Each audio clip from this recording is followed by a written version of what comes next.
Speaking of Israel, this is one I came across earlier on Israel 365 News. NGO works to save temple beams from being destroyed by Palestinian Waqf. I guess that's how you say it. I don't know. So I thought this was kind of interesting because they're claiming, you guys know where I stand on this. I put out a whole video last week on this. Not this specific thing, but talking about the temple. So this NGO working to establish Jewish rights on the Temple Mount has launched a campaign to save timbers from the first and second temples. I saw that. I'm like, wait a minute. I don't think that's true. First and second temples, timbers that are being neglected and exposed to the elements and rotting away. The only obstacle to saving these precious artifacts is the Muslim Waqf, W-A-Q-F, I don't know how you say that, which insists that the temples never existed. How about that? And that Israel, therefore, has no right to bring them in out of the rain. So they're worried about these timbers, which I guess are covered up right here. I'm not sure what we're looking at exactly in that picture. Timbers at the Golden Gate, photo courtesy of, yeah, it must be right here, covered up. So I guess officially the Muslim Waqf say that the temples never existed. So that's a good one. I definitely think they existed. That we know that they did for sure, and there's lots and lots of evidence. It's just that they didn't exist on Temple Mount. That's the main thing to me. Anyway, so they're trying to save these decaying timbers that they believe is from the first two temples. Now, when you get into the carbon dating, it is pretty interesting. And here's what that says. And I'll let you guys draw your own conclusions. Obviously, they're very old.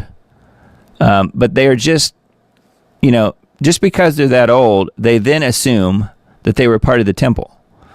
So here's what it says. In the 1970s, a team of Israeli botanists checked the beams and determined that most were cedars from Lebanon and some were cypress trees. They carried out carbon-14 tests on several of the timbers in the 70s. So I don't know how accurate that was. Some were determined to have been felled from about 1,300 years ago, which was approximately when the Al-Aqsa Mosque was built initially. One cypress beam was determined to be 2,600 years old, harvested around 630 BCE, which is around 50 years before the destruction of the first temple. This was approximately 1,400 years before the Al-Aqsa Mosque was built, and some 1,200 years before Muhammad even lived. Shockingly, one of the oak beams was determined to be 2,860 years old. That meant that the tree had to be cut down around 880 BC. Of course, it says BCE because this is an Israeli website. BC, before Christ. That meant that the tree had to be cut down around 880 BC in the early in the first temple period. So we know they're old, but I don't know that I trust carbon dating, especially carbon dating going back 50 years. I don't know. But that's what this says. It says archaeologists have suggested that these beams were used in the Al-Aqsa Mosque as a secondary use. When Al-Aqsa was first built, the builders used materials that were on site from the destroyed Jewish temples. They carried them up the hill from the city of David. Is that right? The Israeli Antiquities Authority, which I've mentioned many times on this show, the Israeli Antiquities Authority is the authority that Ron Wyatt worked directly with when he was looking for and subsequently finding the Ark of the Covenant. So the Israeli Antiquities Authority does know where the Ark of the Covenant is, by the way. They just can't, like I said, they can't move it, they can't touch it. But the Israeli Antiquities Authority wanted to preserve these beams about a decade ago, but the Muslim Waqf insisted that they were their property. So there's been unconfirmed sightings that some of these beams that were stored next to the Golden Gate were being burned. So I don't know.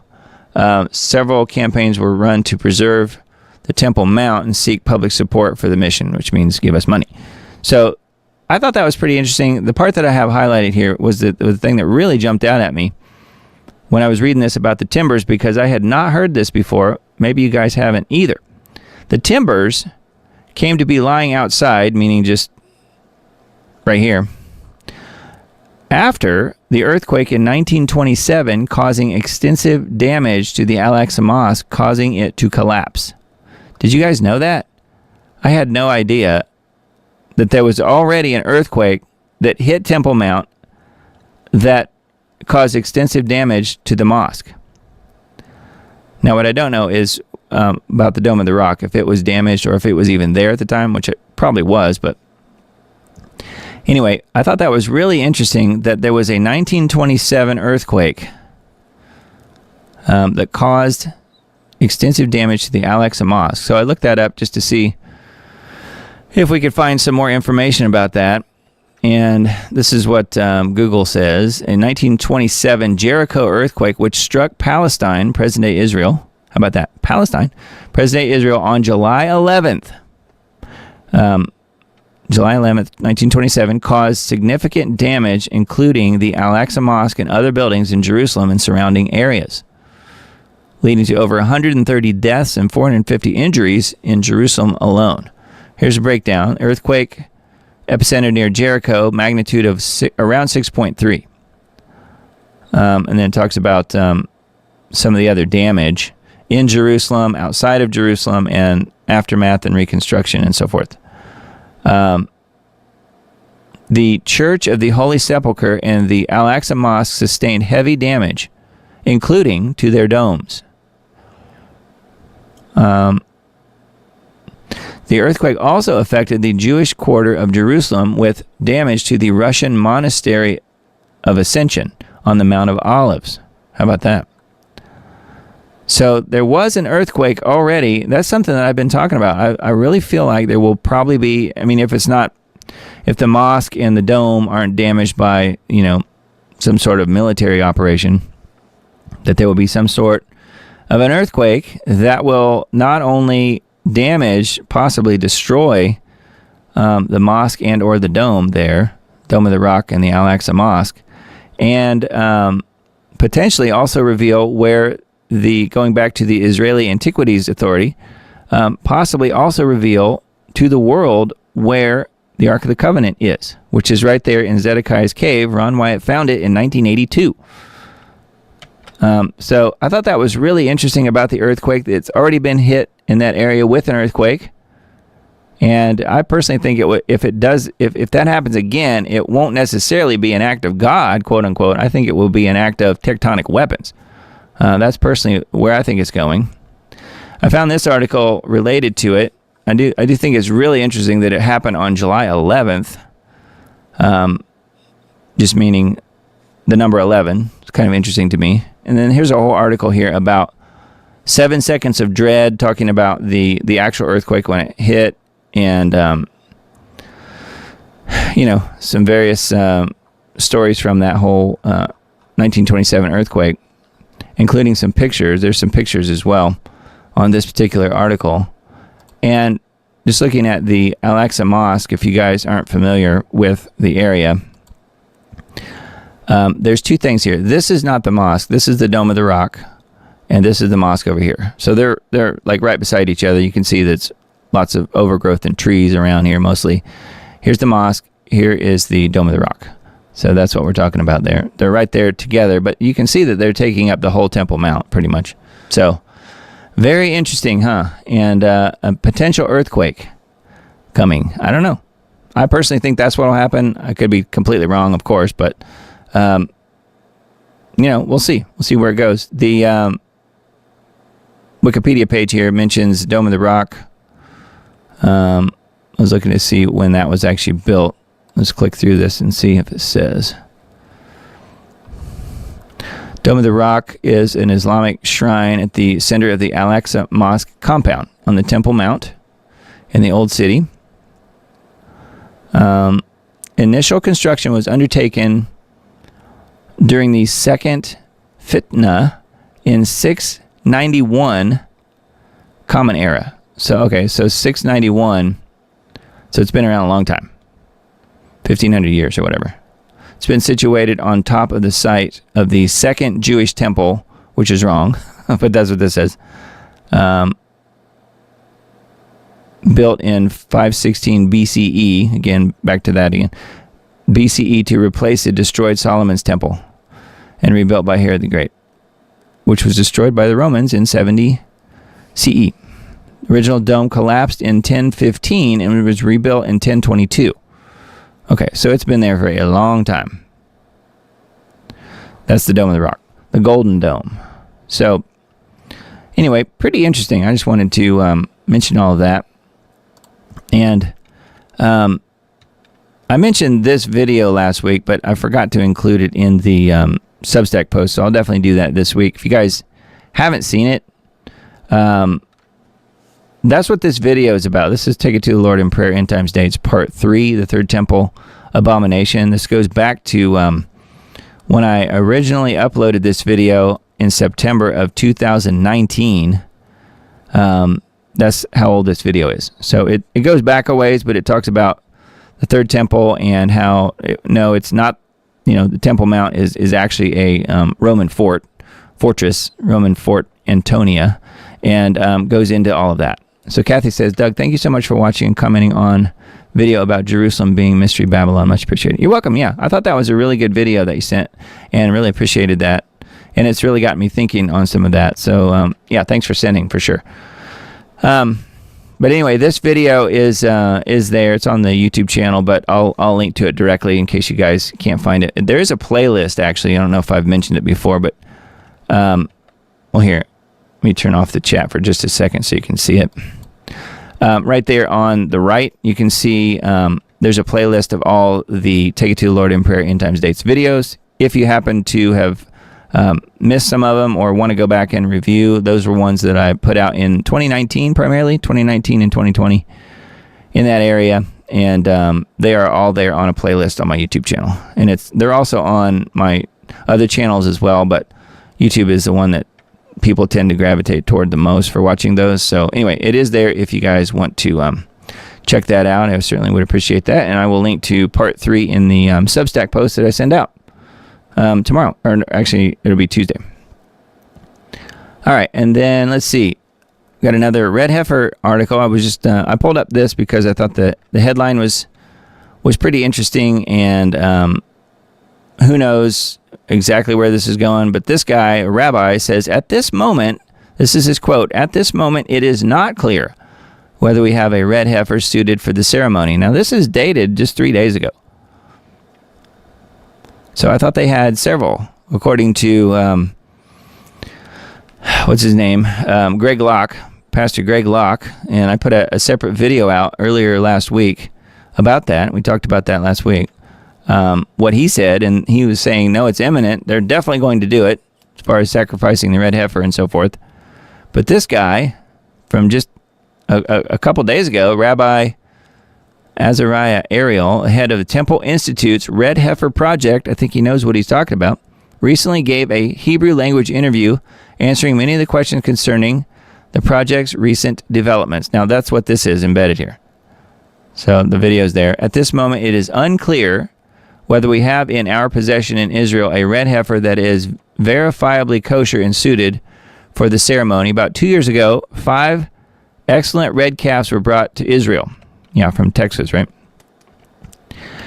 They had been checked and certified in America as perfectly red, but several months after they arrived, they began to grow white hairs. Now, I highlighted this right here. There is an ongoing discussion in the Temple Institute regarding their suitability, about whether the proximity of the hairs to each other disqualifies the cow or not. So how close the white hairs are to each other? Is that what is being said here? Is that how detailed this has to be? I mean, you understand what's going on here. This is crazy. Red heifer is an entirely red female cow with no more than one non-red hair on its entire body. In the language of the Bible, red is not exclusively what we know today as red. It also includes brown and other similar shades of red. This excludes black. All of the hair on its body must be the same color. The animal must also be 2 years and 1 month old. There can be no blemish, no holes in the ear, and it may never have carried a burden. While all the cows were once entirely red and later grew non-white hairs, they are occasionally inspected to determine whether the non-white hairs remain. The question now is how to proceed. There are several essential questions that must be addressed regarding the cows themselves and other issues surrounding the issue of the temple and the temple service, the rabbi said. We are speaking with a wide range of rabbis and professionals about these issues we haven't dealt with in over 2,000 years. Rabbi noted the temple consciousness is strengthening in the public, and signs of this can be seen in the names of the children named after places and individuals associated with the temple and the public discourse surrounding the issue. So people are naming their kids, I guess, with temple-type names. I don't know. Awareness of the temple is even rising among Israel's enemies. Soldiers returning from Gaza spoke of pictures of the Dome of the Rock in their homes, and many expressed a desire to hang pictures of the temple in their homes. This awakening indicates a strong desire on the part of the public to connect with the holy place, which we know as certainly not holy. Rabbi noted that temple consciousness is strengthening in the public, and signs of this can be seen in the children being named after places and individuals associated with the temple. Blah, blah, blah. Let me see what else we have here. Check this one out. The American Secretary of Defense, Pete Hegseth, went to the Temple Mount. It doesn't say when, but he went to the Temple Mount and stated that it is time for us to move forward and build the temple. This interest is seen in the internet on sites like Wikipedia, where there are spikes in views on the articles about the red heifer. This is on articles in English and even Arabic, as well as other languages. But there is not such an interest in red heifers, red heifer articles in Hebrew. The rabbi noted that articles and videos concerning a red heifer were seen on Arabic media. The Christians in America are waking up to their role. Money. And they are happy. The Muslims are as well, and they are less happy about it. Because for that to happen, they're going to lose their mosque and temple. Their mosque and Dome of the Rock. Anyway, let's see. It's taking us a bit longer to internalize what we are required to do at this time. Rabbi emphasized that the return of the temple service would be a positive development for the entire world. There will be no religious coercion, not on the individual and not on groups, he said. 99% of the global public will want this and happily participate in the house of prayer for all nations.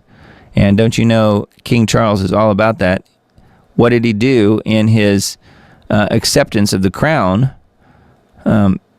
back a couple years ago now, I guess, almost, where he welcomed all religions, didn't he? He was the first king to ever do that. King Charles was.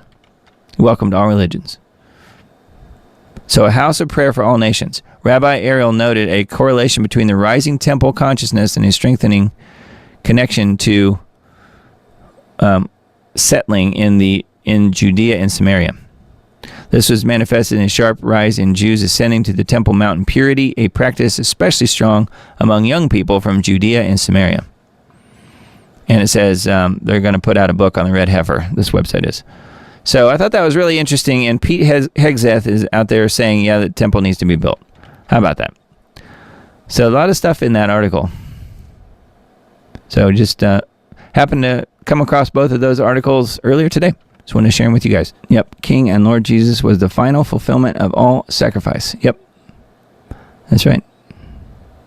We don't need any red heifers, do we? I think what I was going to say about the whole red heifer thing was, and I just didn't mention it, I guess, but I really feel like those particular cows that are there are probably genetically modified. How else would they have ended up with 5 of them all at one time? One I could see maybe natural, but 5? And then if that's the case, that means they can spit those things out anytime they want, doesn't it? If they can genetically modify 5, they might have another 5 ready to go now. Who knows? They just got to ship them over there.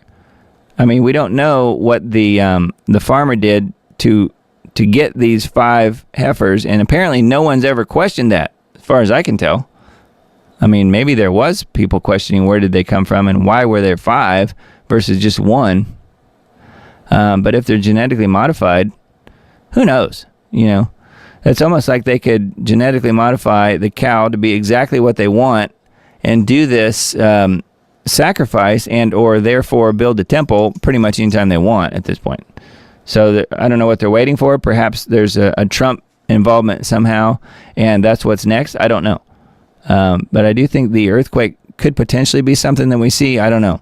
That's a possibility. There's also obviously the possibility of war and having something, a missile or something destroy that area. An errant missile by Israel destroys their own, wouldn't destroy the whole Temple Mount, but it could blast the, just like they accidentally blow up their own people a lot of times. They've been known to do that quite a bit. They did that on October 7th, 2023, killing their own people. So yeah, why wouldn't they just missile it with their own armaments and blame it on, an errant missile from Hamas or an errant missile from Iran or whoever. Name your bad guy. Israel is really good at pointing the finger and saying, who else is to blame. It's never them. It's never their fault.